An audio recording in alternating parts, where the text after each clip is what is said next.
Hey, Jeff Fuller with you again. Jay Fuller Interviews on YouTube, the Facebook group, Instagram, and Twitter. You can certainly follow along there and subscribe to the YouTube channel, Jay Fuller Interviews. We have some great guests, local, regional, national. And tonight we have some girls that played here locally, and we want to share their story, but one that we want to introduce that had some sort of part in their coaching venture. Maybe that's why they did not get a full ride, but who knows? Is the one, the only Kerry Lyons. Kerry, welcome to the show. Good to be here, Jeff. Thank you. Yeah, so some of these girls probably wanted D1 full rides, but was it your fault that you couldn't get them all scholarships in that way? I will take the blame. Hey, so I just want to talk a lot of Vermont basketball tonight, and you were part of a AAU program called Next Level Athletics, and you kind of got your start back in high school at Milton. Was basketball your first love? My first love was baseball, and I was actually a much better baseball player than I was a basketball player. But once I really got into basketball, even though I wasn't any good at it, it quickly became my favorite, and I dropped everything and really devoted myself to basketball. And you ended up good size, 6'5", 6'6", right around there. When did you get your growth spurt? I never had that big, 8-inch summer. I was always one of the bigger guys, and, every year just grew a couple inches every single year, including college. I went out of high school at 6'4", and by the time it was done, it was 6'6".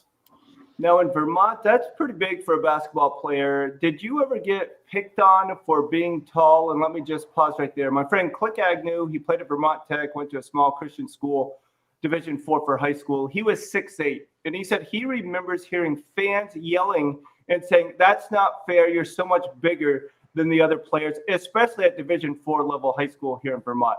Do you remember anything like that growing up?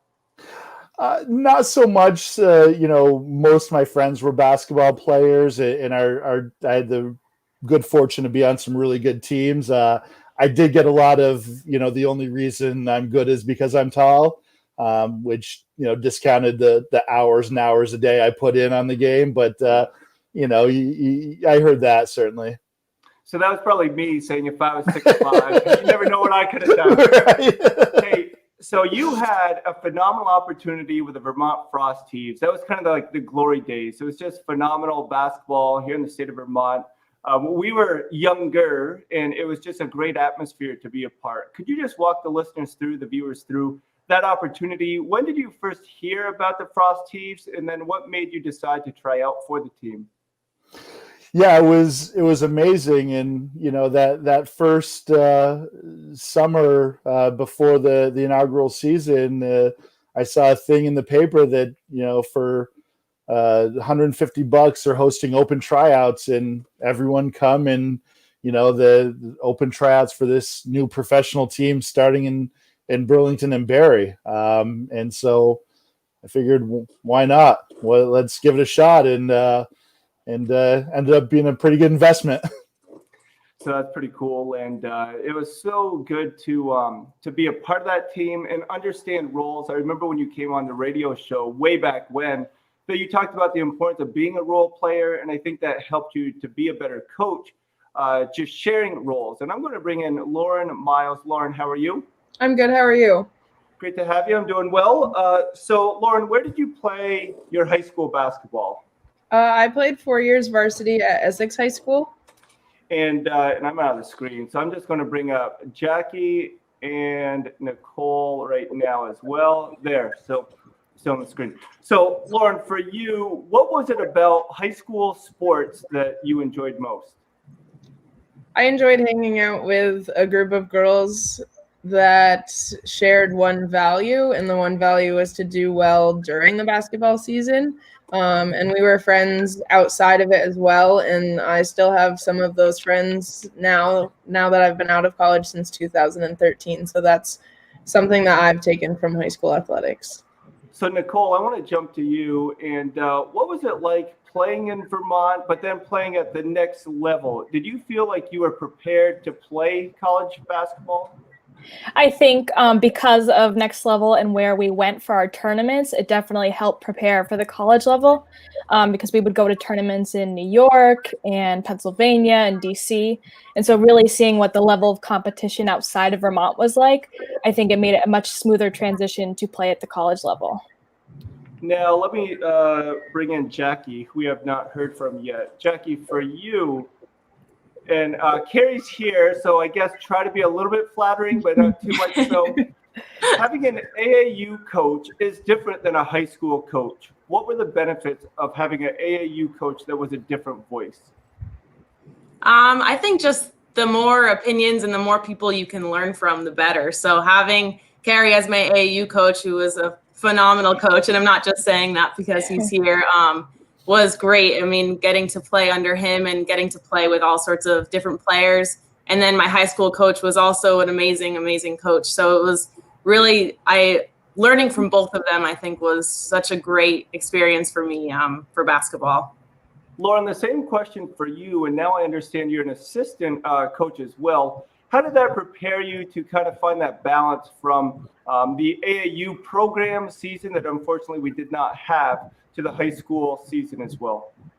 Yeah, so I actually coached with the coach that I played under in high school. So that was a hard transition at first. But with the things that I learned from AAU, I was able to bring in a different perspective to the high school season.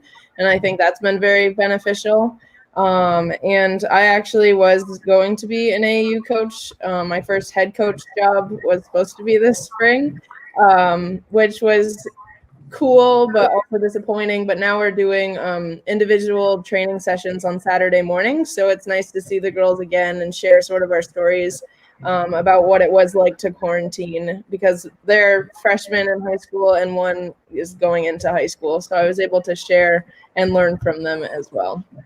Yeah, that's pretty cool. I was supposed to be a head coach for the first time as well. I'm a assistant to an assistant JV coach. So the opportunity to coach AAU kind of made me excited, but all the parents were happy that I was not a bad influence on their children this year. Nicole, I want to bring you up, and you attended Johnson, if I'm not mistaken. Yep. The Johnson State community just had a tragic loss with a player dying this past couple weeks ago. Can you just share how important the community is? He was part of the boys program, you're part of the girls, but just being that family small school, could you just address that? Yeah, I think, Johnson is a small school, but especially the guys and girls teams travel together. So there's a lot of time spent together. And since it's a small school, it kind of has that family feel to it. So it definitely was a really hard loss to hear about. And I think it's going to take some time, but ultimately we have a lot of support in the community. So I think we'll be able to get through it all together. It's really good and so important. Kerry, for you, being part of Vermont basketball, it's really a small setting where if you know one person, you can get to know a lot of people. How important is it that we just build relationships? I know before you said John Wooden was a great mentor, long-distance mentor for you. Could you just share what you learned about the aspect of family, but from Coach Wooden or others? Yeah, I think two of when I was growing up and kind of getting the feel for coaching and coaching styles, two people I looked a lot to were two very different people, John Wooden and Bobby Knight, and you couldn't have two more diametrically opposed coaching philosophies. But the one thing they had in common was that they were exceptionally hard and demanding of their players, but they were able to do it in a way that their players knew that it came from a spot of love and caring for the players. And so they were able to be tough because they built those relationships first, and they spent time building those relationships that allowed them to coach their players hard, but still have that tight-knit feel. Hey, Kerry, when you recruited girls to play for Next Level Athletics, what divisions in Vermont basketball did you try to get athletes from, and what divisions did you pull girls from? Oh, everything, 1 through 4. There were girls, the D4 girls that were all state players. The division really didn't matter to me when I was looking at somebody. And really, their play was secondary. I watched a lot of things like how they reacted when they got taken out of a game. What was their body language during timeouts? What happened when one of their teammates made a mistake? That type of character, to me, was more important than the actual skills in play. Yeah. Hey, Jackie, for you attended Colchester, correct? Yep. Now, when did you make varsity? Were you a freshman phenom, or when did you make that varsity squad? I was on the varsity team my freshman year. Yeah. So you're just all humble and quiet about it? Is that what? I'd be like cheering and yelling. Yeah, that was. Share a little bit about being a freshman on the varsity team. How did the upperclassmen treat you? Amazing. I had a really good experience with basically every single one of my teammates. So my freshman year was also the first year that my coach was coaching at Colchester. So we kind of went through it together, and the teammates were amazing. And we actually had a really interesting first year together because we were 0-21. So we lost every single game my freshman year. And we kind of just built from that. So it was it's funny to think back on it now, but it put a lot of stress, and it was really hard to go through that. But because we had such a good team and such a good coach, it helped. And then we kind of just improved from there through my last 3 years playing. So Jackie, when you were a junior or a senior, did you have any freshmen on the team? That's a good question. And I guess to I go don't with remember. that, I don't know. just to go with that, to follow that up, do you remember a younger player that you knew you would reach out to because you had upperclassmen reach out to you? Yeah, I mean, I always tried to be a good support system to the underclassmen. I know when I was a sophomore, you actually just interviewed her last week, Jackie Nagel. She was a freshman on the varsity team. So I was always trying to just kind of help out the same way as my upperclassmen helped me. Lauren, let's jump to you. So when did you make the varsity team? I made it as a freshman. All of you are superstars, like whatever. So same question, was that hard for you to fit in with the upperclassmen? How did you find your niche, just by working hard, or did you know some of the players? Do you have a sister on the team? I don't have a sister, but I was one of 3 freshmen that happened to make it that year. And I remember standing outside the gym waiting for our gym time, and all 3 of us were kind of huddled up, really, really nervous and not really knowing what to expect. But knowing that I wasn't the only one in that position, it was really, really helpful. And then some of the seniors on the team and even a couple juniors that I had known and played with in high school, they kind of, at the beginning of practice, sort of vocalized having us there. And that was really helpful to know that they saw us and that we weren't just the freshmen, but we were actually part of the team, and they valued our skills and our time that we had put in to get to that level. Hey, Nicole, was your experience similar to that of Jackie and Lauren? Yeah, so I made varsity as a freshman too. But yeah, I also had really great teammates, and I had known the coaches for a while because I had talked with them. And I actually played, when I was in 8th grade, I played AAU with the soon-to-be seniors. So I played up. And I also knew a lot of them from playing soccer because I also was on varsity soccer that year. So it was a pretty smooth transition, but I felt really accepted the whole time. I felt valued. And I had a really great support system, so that made it a lot of fun. I think that was just a humble brag. She learned that from you, Kerry. I played varsity soccer too as a freshman. Hey, Nicole, so a serious question, I guess, because you're assisting at a college program. Mm-hmm. During a pandemic, so much social injustice, crazy times 2020. How important is it that people learn to rely on others as you had to at such a young age, being a freshman varsity basketball player, but using that life skill to everyday way of living now? Yeah, I think it's so important. And you can see, like, there's been some times the last few years when I've assisted at Johnson, you can tell when there's communication issues or there's not chemistry. It translates onto the court. So it's really important to be able to have those skills of, like, maybe we're not best friends, but we can learn to be teammates and work together. And especially with everything that's going on, we've had a lot of Zoom calls with our team just to check in and see how people are doing, because it is beyond basketball. It's more than just that. So it's really important to make sure that as a team, you also feel like a family. Kerry, excuse my ignorance, but did you coach these three girls at the same time? Were they all on the same team? Yeah. So talk about assembling kind of an all-star team. You got to pick some great players, had good success. You got to travel all over. For you, was that a highlight of your basketball career, I guess, where you weren't playing, but you got to facilitate and coach these high-level athletes? It was definitely a great time. You know, I've been very fortunate to have some great players come through the system, and actually with this team, with Lauren and Jackie and Nicole, I was fortunate that a lot of them played together for a couple of years before coming to my team, so there was already some chemistry within.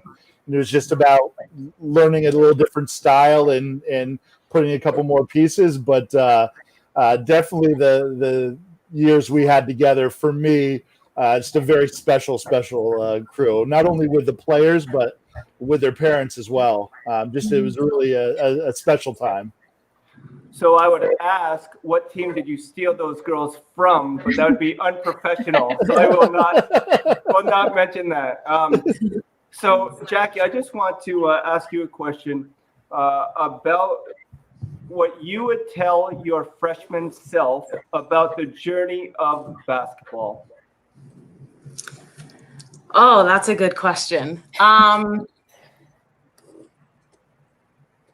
Lauren, you're next, so you can. I guess I would just say, I mean, attitude and communication is everything. So keeping a positive attitude through the hard times, and just staying positive and communicating with your teammates, with your coaches, and just getting to know everyone is so important. And just really enjoy the game, because eventually it ends and you can't play at that level anymore, which is hard to imagine when you're a freshman in high school. It feels like it'll just last forever. So that's probably what I would say. Yeah, that's great advice. Lauren, what say you? I would say enjoy every moment with basketball in even high school and definitely in college. There are long seasons. When January comes around and you're the only person on campus in college, that gets really hard. But looking back, those are the memories and those are the friends that I will carry with me for forever. Nicole? Yeah, I would echo what those two said. And also, when you're in the moment, sometimes it feels like you can't give anymore, but I would encourage myself to just keep giving 110%, because like they said, like once it's over and you can't get that back. So really just always giving your best effort. So Nicole, this question is for you, and then ladies, I'll let you answer as well. But what type of coach was Kerry? Was he the one that would listen? He came in with his whiteboard and all ready with a Sharpie to tell you what to do? Or did he listen to you, the players, or the assistant coaches he had? Yeah, well, Kerry always had a plan. And sometimes it didn't seem like he had the plan, but he had the plan. But definitely he was very open to hearing what we had to say and any questions we have. I think we'd always begin practice by okay, what questions do you have about plays? Or do you have a question about a certain move we were working on? So there was definitely great communication between us. It didn't feel like he never listened, and that was really appreciated. But something too about Kerry is that he always held us accountable. And I think especially nowadays, it feels like that's a really hard thing to manage between coaches and players. But he not only held us accountable between him and us, but within each other. So we had to make sure that we were holding our teammates accountable. And it all came from, like he said earlier, a place of I care about you. We care about each other. It's not about putting each other down, but it's how can we make each other better?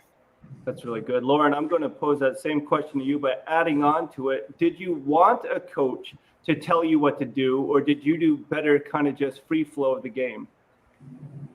I liked being told what to do, but knowing that you had different options throughout that, because our set offense was a 2-man and a gaggle. So within that, if you didn't cross the center line, you weren't doing anything wrong, and it was really on us to see what was open and play off of that. So there was a little bit of both.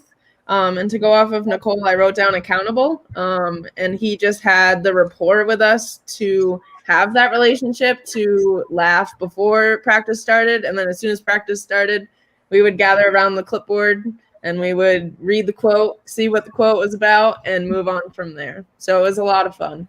Jackie?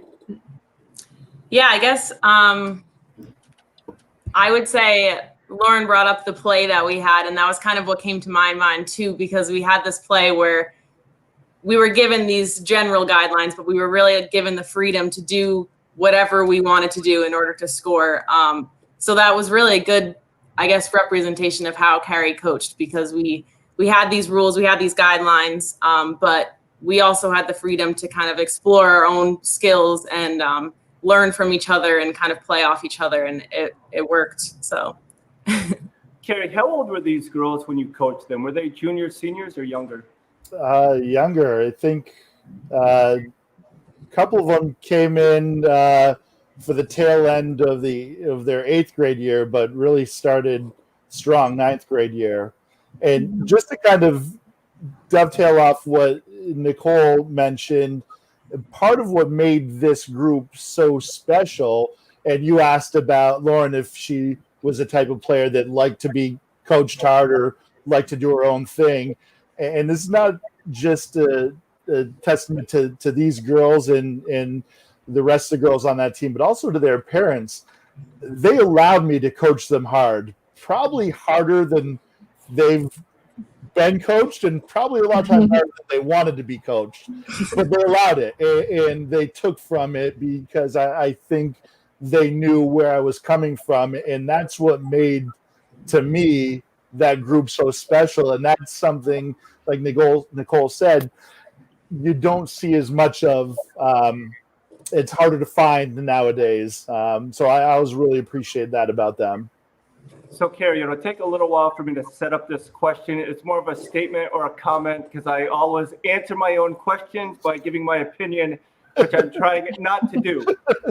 But as an assistant coach on a JV basketball team, I feel, which I think I do, know more than the players, and I've thought it through, I've tried it out, and I have a game plan ready. And so when I have a freshman player telling me, I don't know if this is going to work, I look at them and say, it won't for you because you'll be on the bench.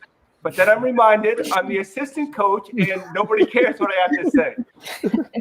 So, Kerry, when you're coaching these girls coming out of 8th grade AAU, how do you balance that with really respect, but also understanding you know more about the game of basketball than some of these young players? Well, again, I think a lot of it stems from who you have, and that's one of the reasons I picked my teams. That's one of the reasons that I looked for some of the things off the court that I looked for, is because I wanted kids that will listen and will learn. And it's about a mutual respect. You know, I was fortunate enough to play in this area in a few different levels, and so people kind of had an idea of what I was about. And for me, it wasn't about, necessarily, like Nicole said, and they all said, I looked for opinions. For me, the key was the right times to look for opinions. And when they knew that I would ask them throughout the game or throughout practice, I think they didn't feel the need to interject as much. They knew they were going to get a chance at some point to give their opinion. Maybe we would go with it, maybe we wouldn't, but they knew they'd be heard. It's really good. Hey, Nicole, for you, why did you play AAU basketball? I knew that ultimately I wanted to play at the college level, and I knew that AAU was going to help me get better as a player, but also give me that exposure so college coaches could see me. Now, did you play year-round soccer as well? Once I got to high school, I stopped playing soccer in the spring, so I Good just for focused you. on basketball. So Jackie, same question. Why did you choose to play AAU? I guess unlike Nicole, I wasn't sure I wanted to play college basketball right away. I loved doing a lot of things, but Said and with what Kerry or the AAU program was saying, and if so, how did you navigate through those differences? I wouldn't say there was really ever a conflict that I can think of. If I can think of one, I'll answer. But I don't really think so. It was always pretty smooth. I mean, Kerry knew TJ. I think their coaching styles really meshed well together. So I never really had any issues, luckily. That's good. Lauren, same question for you. Before you answer, just an example. My son had a new coach this year, his senior year, and it was different because his old coach said, give up baseline. Then his new coach said, don't give up baseline. And that was just a subtle thing that my son got yelled at a couple of times because it was like, shouldn't you know better? And he was like, I was just yelled at last year for doing the same thing. But Lauren, what say you about that question? Just like Jackie, I didn't really have any conflicts. I feel like Sean and Kerry both had very similar ways of coaching. The terminology might have been a little bit different, so that might have been where I had some conflict, and it was not really of the playing style. It was just, all right, I need to remember to do this, and that's what we're calling it here, to tell other and communicate with other teammates that were on the floor. But after a while and throughout the season, it got better and better, but nothing too bad. So, Lauren, you helped out with your high school basketball team this past year, correct? Yes. Was that your first year, or have you been helping a few years? I've been helping since 2015, I believe. When did you know you wanted to coach? I think after my sophomore year playing at Castleton, I decided that I didn't want to play any longer because it took a lot of time out of the classroom. So that was a really hard decision. And after I decided I didn't want to play, I still wanted to be connected. And that was the best next thing.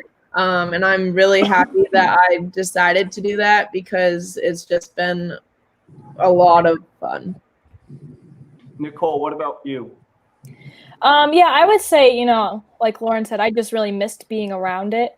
And so I had coached 1 year after I graduated college. I helped out at Milton where I went to school. I helped at the varsity program. And it was okay, but I just kind of was feeling like not sure if I wanted to do it the next year. And then Greg Ekman asked me if I wanted to help coach with him at Johnson. And I definitely was interested in that. Just like the college level is a different kind of feel. And I really liked that more. And it was easier for me in terms of where I live because it's like 5 minutes away. So Kerry, let's jump to you. When you were in high school and you wanted to play in college, what were your options? Can you just talk about that recruitment and how did you figure out where to go and why you wanted to go there? Sure. Unlike this set of superstars in front of us, they've heard me tell the story. I was in the 30-30-30 club my freshman year in high school on the freshman team. If we were up by 30 or down by 30 with 30 seconds left, that's when I played. So my guy. Yeah, my path was definitely a little different than these ladies. And to me, college wasn't even a thought, or it wasn't even in the realm of possibility until my senior year. And I started, I had a really successful senior year and started getting a little notoriety and got recruited by a couple schools, recruited myself to a couple schools, and, kind of a circuitous route, but found a place to call home. So it was a lot different than the paths that these ladies took. Kerry, what was your best year at Milton as far as playoffs? Well, we were in the Final Four every year. We lost in the finals my senior and sophomore year, and the semifinals my junior year. Semifinals my senior year, finals junior year. So your senior year, losing in the semis, What a disappointment was that for you? It was bad. The team we played against was great. The guy I had to guard was first team All-State. He was tremendous, and it was just it was pretty low. I never had a great game at Barry. We played our Final Four at the Barry Auditorium, and so that always stung. Which is what made my time with the Frost Thieves that much more fulfilling, is we won our first championship at the Barry Auditorium. So for me, it exercised some, 15-year-old demons. So it was good for me. I had to put that banner up for you, Kerry. I got you. Hey, Jackie, for yourself, do you remember the records for each year that you played in high school? I don't think I could tell you the exact records. I know my freshman year was 0-21. That's an easy one to remember, and people tend to like to remind us of that year. Then my sophomore year, I don't know. We were better. We won more games than we lost. And then junior year, we made it to the Final Four, so we got to play at Patrick Gym, which was probably the highlight of my basketball career in high school. And then my senior year, I tore my ACL, so I didn't get to play my senior year until the last 2 games, I think. So I couldn't tell you what that record was either, unfortunately. Jackie, where did you go to college? I went to Rensselaer Polytechnic Institute in New York. And what was your major? Mechanical engineering. Oh, so you're a good basketball player and you're smart. Like, look at that. When did you realize that basketball was fun and you learned a lot, but it was not going to be your career? Well, I ended up playing in college, but I think after I tore my ACL, I guess my focus had to shift a little bit. I knew I still wanted to play. I think it was at that point that I knew I wanted to play in college because I just missed it a lot. So I just kind of focused on getting better and getting healthy, and was fortunate enough to play somewhere. I mean, I would have played anywhere at that point. But I loved the school and I knew I wanted to do engineering as well. So getting to play basketball again was just kind of a bonus for me. So yeah. It's a little bit of a humble statement from Jackie too, Jeff. What she's not telling you is the day after she tore her ACL, we were at a tournament in New York, I think, right? Yeah. Dartmouth called her to say, hey, where are you going to be this summer? I want to come watch you play. Wow. So she definitely has, that's what made that injury even that much more devastating to me. Jackie, how tall are you? I'm 5'9". Nicole? Almost. I'm 5'5". And Lauren? I'm 5'7". All right, Lauren, I'm going to pose this question to you, and then we're going to wrap things up. Thank you, ladies, for making the time and just being a part. And I love hearing your stories. And again, a couple more questions, so we aren't done yet. But Lauren, this question for you. Coaching, is this something you want to pursue full-time? If you had the option, would you love to be a full-time coach? I don't think so. I actually just went back to school and got my teaching certification. So in the COVID world we live in, I'm looking for a teaching job, which is great. Sorry, my dog is about to go. Nicole, we'll jump to you. So coaching, is that something you would like to make a profession of? So I'm a teacher, and I really enjoy doing that. I guess if the situation were right, I would want to do it full time, but I also am really passionate about teaching and about history. So I would want that to be part of my life too.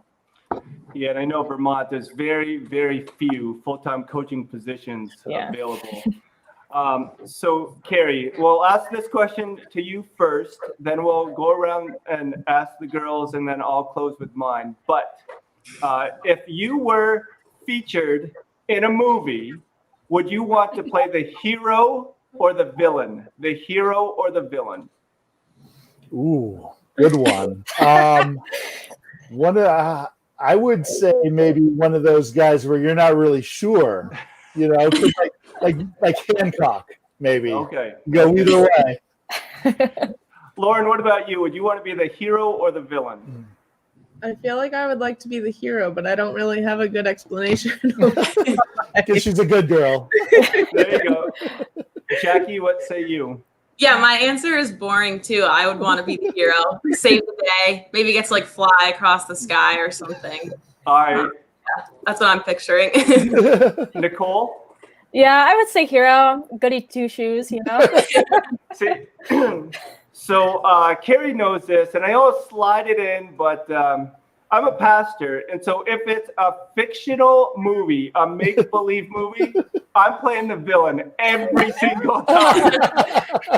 So that's where I'm coming from. We'll go reverse order. So the question is, if or when there's a feature film made about your life, who do you want to play you, and who will be your love interest? So I'll go first and we'll go back around.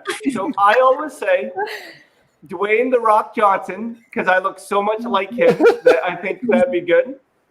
And the love interest would be Halle Berry, that my wife, she doesn't even shake her head anymore. She just knows it's coming, and that's just my answer. So I'd pick Dwayne "The Rock" Johnson and Halle Berry to be the one playing myself and love interest in that feature film about myself.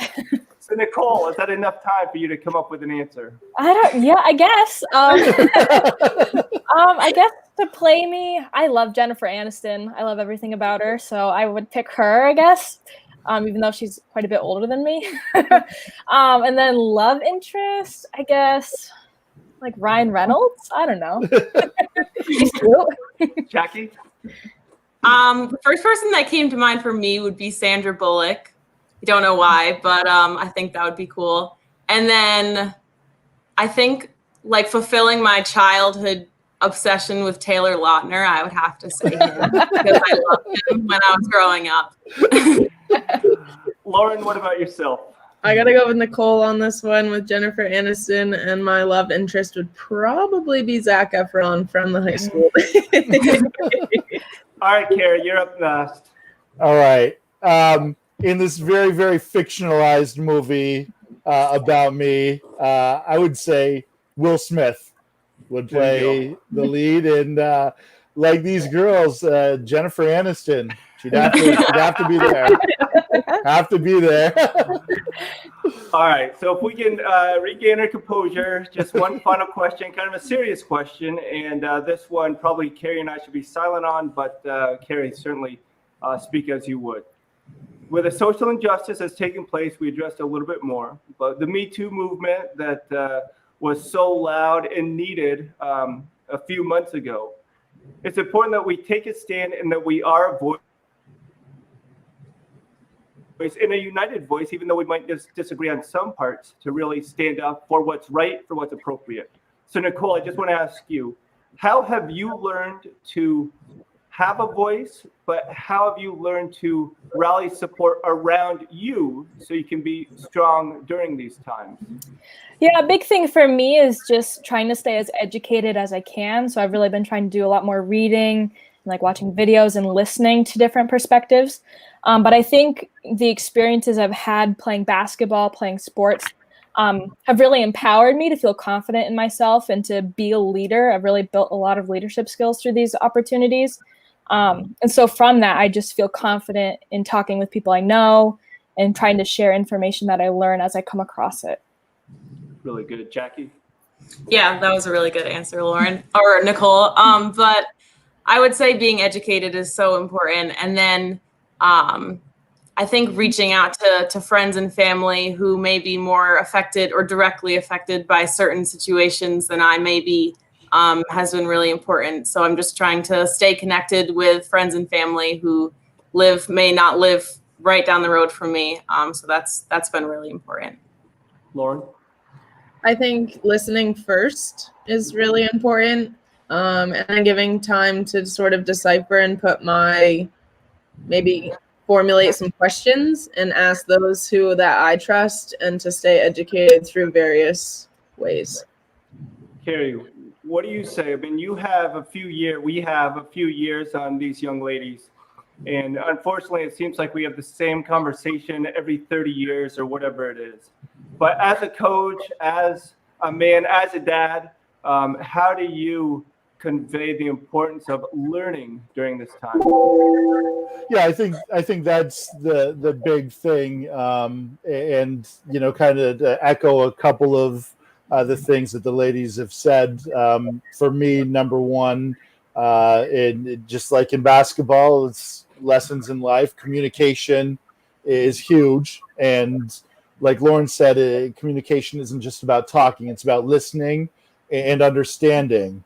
And then, in order for us to be able to help other people, we need to be better ourselves, and that comes through education and educating ourselves as to what's really going on, where are our blind spots and the things that we can't see about ourselves, and therefore by identifying those and bringing those down, then we can really start helping other people. It's really good. So ladies, I'm going to drop you off one at a time, no particular order, but Lauren, you're going to be first. So any final closing thoughts, shout outs to anybody you want to say, or just say how much you love Kerry and wish you could still play for him because he's such a tremendous coach. Any final thoughts? I just miss these people so much, and I wish I could grab my shoes and head to the gym and have another practice. Yeah, Lauren, thank you so much. Jackie, what say you? Any final closing thoughts? Yeah, well, thank you for having us, first of all, I guess. And it really just made me miss basketball and miss everyone. So we'll have to have another reunion very soon. That'd be great. Nicole? Yeah, thank you for having us. Big shout out to Kerry. It was a really wonderful experience being able to play for him. And, like we haven't seen each other in a while, but you can tell like we've built such a family that I think like 15, 20, 30 years down the road, we're still going to be talking to each other. So just nice job, Kerry. That's really good. I think I cut out Jackie in her final word, so apologize, Jackie, for that. Kerry, when you hear these girls now that have grown up and they speak to you like you had a large part in their lives, which we know coaches do, but you internalize it and you're like, wow, like it was just more than X's and O's on a whiteboard. What do you think? Man, just very special. And again, especially with those girls, they're just such special people and so sharp. And, I knew early on that no matter what they chose to pursue, they're going to be great. They're going to be successful. And it has been just a ton of fun watching them from, 13 years old and growing up into the, mature, successful young women that they are. It's been great. So, Kerry, for you, what does life look like now? Are you still coaching? Did not having an AAU season hurt you? Have you kind of taken a different turn as far as basketball? Yeah, so I had stepped away from basketball a little bit. I actually left Vermont and for a little while, so I hadn't been coaching, and I had some situations arise that brought me back. My first experience on the hardwood this winter, they asked me to help them out and help the team. But I was needed more as a support role than I was needed as a coach. But now that that's over, I'm looking to get back into it. I actually got back on the court for the first time in a long time, actually with the Colchester girls last week, and realized how much I missed it. So hopefully we'll get back out on the court sooner rather than later. Yeah, definitely. It's one of the girls just said, keep saying girls. I apologize, ladies, young women. I need to get better. My daughter's 17 and she hates it so I'm working on it. I've recognized it. I'm listening. I'm getting better.